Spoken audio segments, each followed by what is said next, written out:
অভিনেতা হিসেবে তিনি কতটা দক্ষ তা নতুন করে বলে দিতে হয় না।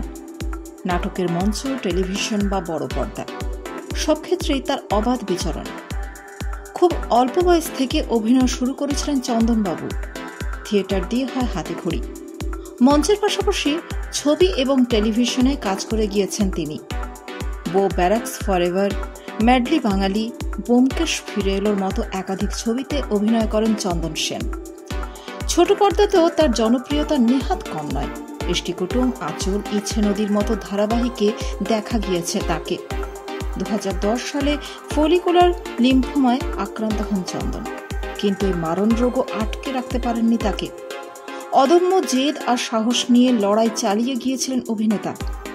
থেমে না থেকে নতুন সব কাজ উপহার দিয়েছেন দর্শকদের। জাতীয় এবং আন্তর্জাতিক একাধিক পুরস্কারও হয়েছেন তিনি। 2021 সালে মুক্তি পায় অভিনন্দন বন্দ্যোপাধ্যায় পরিচালিত the cloud and the man. এক ব্যক্তির সঙ্গে মেঘের সম্পর্ককে কেন্দ্র করে ছবির গল্প বোনা হয়েছে। চন্দন সেন ছাড়াও এই ছবিতে অভিনয় করেছেন দেবেশ রায়চৌধুরী, ব্রাত্য বসুর মতো অভিনেতারা। The cloud and the man ছবিতে অভিনয়ের জন্য রাশিয়ায় প্যাসিফিক মেরিডিয়ান চলচ্চিত্র উৎসবে সেরা অভিনেতার পুরস্কারও পেয়েছেন তিনি।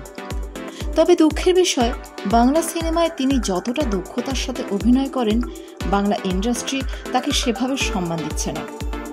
এমন অসামান্য অভিনেতাদের কেন বাংলা সিনেমা ইন্ডাস্ট্রিতে কদর দেওয়া হয় না তা জানা নেই। বাংলা সিনেমা ইন্ডাস্ট্রিতে হয়তো রাজনীতি না থাকলে এমন বহু অভিনেতা আছেন যাদের প্রকৃত সম্মান দেওয়া হতো। এ বিষয়ে আপনাদের কি মতামত অবশ্য করে কিন্তু জানাবেন।